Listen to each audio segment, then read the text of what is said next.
yes dude, και σήμερα επειδή δεν έβγαλα κάποιο βίντεο, θα σας δείξω την collection μου από τα PlayStation 2. Ναι, καλά ακούσατε 2, γιατί δεν έχω 3 όπως σας έχω πει. Πρώτα απ' όλα να σας δείξω το χειριστήριό μου. Έχει μεγάλο καλώδιο ευτυχώς και μπορώ να κάθομαι στο κρεβάτι μου. Το PlayStation 2 μου.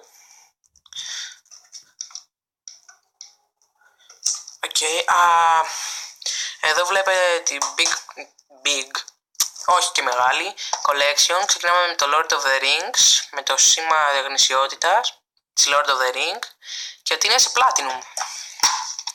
Το CD. Μετά ξεκινάμε με το Lord of the Rings The Two Towers. Να σας δείξω και το CD αν είναι. Μετά ξεκινάμε με το GTA Vice City Stories. Στα GTA μου λείπει μόνο ένα GTA, το GTA 3. Και δεν νομίζω να το αποκτήσω. Ναι, το GTA San Andreas. Είναι πολύ φαν του GTA San Andreas. Μετά πάμε στο GTA Liberty City.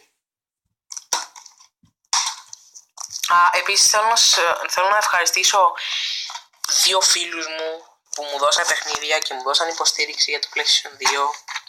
Μετά είναι το Medal of Honor Vanguard και ξέρουν αυτοί ποιοι είναι και τους ευχαριστώ πάρα πολύ. Ειδικά ένας φίλος μου που μου δώσε το Battlefield 2 Modern Combat. Είναι ο πρώτος φίλος μου που μου δώσε παιχνίδι στα γενέθλιά μου.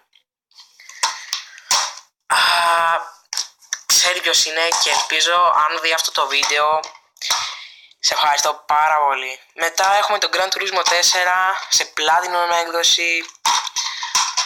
Και μετά πάμε στο Gran Turismo 3 A-Spec. Δεν είναι Platinum έκδοση γιατί δεν βγήκε ποτέ σε Platinum. Μετά το Pimp My Ride, ένα από τα αγαπημένα μου παιχνίδια μπορώ να πω. Το έχω τερματίσει 1000 φορές και δεν μπορώ να σταματήσω να ξαναρχίζω. Φόρμουλα 1 2003, ναι 2003, θα μπορούσα να είχα και καλύτερα, αλλά δεν έχω. Είναι καλό παιχνίδι πάντως. Μετά έχω το Star Wars Episode 3, δώρο, ωραίο δώρο όμως. Μετά Πειρατές της Καραϊβικής για τα Χριστούγεννα. Γαμάτο. Μετά πάμε στο καλύτερο παιχνίδι του κόσμου στην PlayStation 2 που έχει βγει. Μπράβο στη Sega που το έβγαλε. Γαμάτο παιχνίδι, το Spartan Total Warrior. Μετά πάμε σε ένα πολύ ωραίο παιχνίδι, το Crash of the Titans. Δεν έχει βγει σε Platinum, αλλά έπρεπε να έχει βγει. Mortal Kombat Shaolin Monks. Γαμάτο παιχνίδι. Μακάρι να είχα και τα άλλα Mortal Kombat που έχουν βγει στη PlayStation. Μετά πάμε σε ένα παιδικό παιχνίδι. Που εντάξει, καλό είναι, αλλά δεν το πολύ παίζω.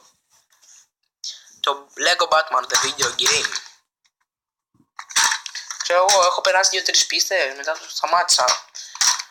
Μετά πάμε στο SpongeBob SquarePants The Movie. Κατά κάποιο τρόπο είναι πολύ καλό παιχνίδι και ας είναι παιδικό. Έχω και άλλο ένα SpongeBob, κάτσε να το βγάλω.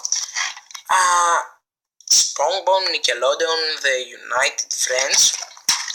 Αυτό κατά ακρίβεια δεν το έχω παίξει ποτέ. Δεν ξέρω γιατί. Αλλά βασικά το έχω παίξει και έχω μπερδευτεί. Τέλος πάμε στο καλύτερο παιχνίδι που έχω για την PlayStation. Ναι, το SmackDown WWE SmackDown vs Raw 2011 βγήκε σε Platinum επιτέλους και βρήκα πρώτη φορά με το σήμα της WWE.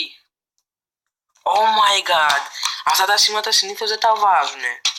Σε περιορισμένες εκδόσεις τα βάζουνε. SmackDown vs Raw Platinum. Πάντως, wow. Μετά πάμε σε ένα καινούριο παιχνίδι, το FIFA 14. Αυτό το βρήκα σε Platinum. Βασικά μου το βρήκαν σε Platinum. Μετά το Pro 12. Και πάμε σε ένα παιχνίδι που κατά ακρίβεια δεν το έχω παίξει σχεδόν ποτέ. Κάθε φορά που παίζω μια αποστολή, επειδή είναι μεγάλες, είναι και βαρετές. Το The Dukes of the Hazzard, The Retro, bla bla bla. Μετά πάρα πολύ ωραίο παιχνίδι που μου έχουν δώσει και το σήμα της NBA, βλέπετε. Βασικά δεν φαίνεται πολύ NBA Live 7. Μου φύγε το παιχνίδι από τη θέση του. Μετά ένα ωραίο παιχνίδι, πολύ δύσκολο όμως, το The Hitman Contracts. Κατά ακρίβεια μπορώ να περάσω με μια αποστολή και μετά να κολλήσω. Ναι, το ξέχασα, το Pro 5 2005 για PS2 δεν μου το δώσανε και δεν μου δώσανε τη θήκη του. Οπότε μου περίστεψε εμένα μία θήκη και το χρησιμοποίησα. Μετά The Lara Croft Tomb Raider. Έχω περάσει πολλές αποστολές, αλλά έχω κολλήσει μία. Τέλος πάντων, αυτά ήταν η Huge Collection. Huge! Ναι, καλά. Έχω δει και μεγαλύτερες collection. Το χειριστήριο, το PlayStation. Σας παρακαλώ πάρα πολύ, πείτε μου στα comments αν θέλετε να παίξω αυτά τα παιχνίδια ή να συνεχίσω για Android. Bye!